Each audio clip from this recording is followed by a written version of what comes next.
মধ্যরাতে হঠাৎ চোখ খুলে গেলে আল্লাহ তাআলার দুইটি নাম পড়ুন, তারপরে ফলাফল দেখবেন আপনি নিজে অবাক হয়ে যাবেন। মধ্যরাত, এই রাতটা হচ্ছে রাতের শেষ অংশে যদি আপনার চোখ খুলে যায় তাহলে মনে করবেন আল্লাহ তাআলা আপনাকে সফলতার দ্বার প্রান্তে পৌঁছে দেওয়ার জন্য আপনার চোখটাকে খুলে দিয়েছে। কিন্তু দুঃখজনক হলেও সত্য, আমরা অনেকেই রাতের বেলা হঠাৎ করে চোখ খুলে গেলে অথবা ঘুম ভেঙে গেলে কিন্তু আমরা আল্লাহকে স্মরণ করি না। এই সময়টা হচ্ছে সবচেয়ে গুরুত্বপূর্ণ সময়।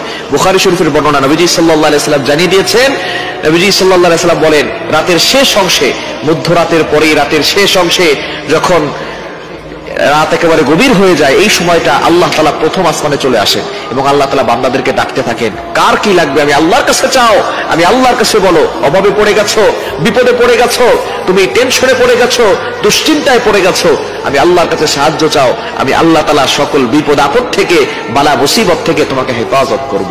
সুতরাং আল্লাহ নিজে এসে ওই সময় বান্দাদেরকে ডাকতে থাকেন। মুয়াজ্জিন 5 বার প্রতিদিন মানুষকে ডাকে, হাইয়া আলাস সালাহ, হাইয়া আলাল ফালাহ, কাম টু দা সাকসেস, সফলতার দিকে আসো, কল্যাণের দিকে আসো। কিন্তু একটা সময় এমন আছে যে সময় আল্লাহ নিজে বান্দাদেরকে ডাকতে থাকেন। এই সময়টা হচ্ছে মধ্যরাতের পরে রাতের শেষ অংশে। এই সময়গুলোতে, এই সময় যদি আপনার চোখ খুলে যায়, আপনি এই আমলগুলো করতে দেরি করবেন না। আপনার ওযু করার দরকার নাই, ওই অবস্থায় আপনি আমলটি করবেন। আল্লাহ তাআলা দুইটি নাম পড়বেন 11 বার করে। কয়বার? এবং দুইটি নাম পড়ার আগে আপনি 3 বার দুরূদ শরীফ পড়ুন। দুরূদের ভিতরে সর্বশ্রেষ্ঠ দুরূদ হচ্ছে দুরূদ ইব্রাহিম। আমরা নামাজে যেটা পড়ি, এই দুরূদটি বেশি বেশি পড়ার চেষ্টা করবেন। আল্লাহুম্মা সাল্লি আলা মুহাম্মদ ওয়া আলা আলি মুহাম্মদ কামা সাল্লাইতা আলা ইব্রাহিম ওয়া আলা আলি ইব্রাহিম ইন্নাকা হামিদুম মাজিদ। আল্লাহুম্মা বারিক আলা মুহাম্মদ ওয়া আলা আলি মুহাম্মদ কামা বারাকতা আলা ইব্রাহিম ওয়া আলা আলি ইব্রাহিম ইন্নাকা হামিদুম মাজিদ। এটা আপনি 3 বার পড়বেন। আর যদি এটা একটু বেশি কষ্ট হয়ে যায় তাহলে সাল্লাল্লাহু আলাইহি ওয়াসাল্লাম, সাল্লাল্লাহু আলাইহি ওয়াসাল্লাম, সাল্লাল্লাহু আলাইহি ওয়াসাল্লাম, এটা 3 বার পড়বেন। এরপর আল্লাহ তাআলা দুইটি গুণবাচক নাম পড়বেন, আল ওয়াহ্হাব, এটা পড়বেন 11 বার, আর হচ্ছে ইয়া ফাত্তাহু, এটা পড়বেন 11 বার। এই দুইটি নাম পড়ে আপনি আল্লাহর কাছে দোয়া করবেন, দেখবেন আল্লাহ তাআলা আপনার সকল চাওয়া পাওয়াগুলো কবুল করবেন, আপনার নেক আশাগুলো আল্লাহ তাআলা কবুল করবেন। আল্লাহ তাআলা নিজে বলে দিয়েছেন 9 নম্বর পারা 13 নম্বর পৃষ্ঠার 4 নম্বর লাইন, সূরা আরাফের 180 নম্বর আয়াতে আল্লাহ বলছেন, ওয়ালিল্লাহিল আসমাউল হুসনা ফাদউহু বিহা।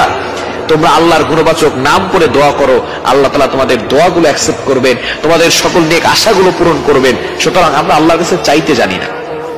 আমরা এই রাতের শেষ অংশে, মধ্যরাতের পরে যদি হঠাৎ করে আপনার চোখ খুলে যায়, আপনি আল্লাহর কাছে দোয়া করবেন, দেখবেন আল্লাহ তাআলা আপনার সকল চাওয়া পাওয়া গুলো কবুল করবেন, বিপদ থেকে আল্লাহ হেফাজত করবেন।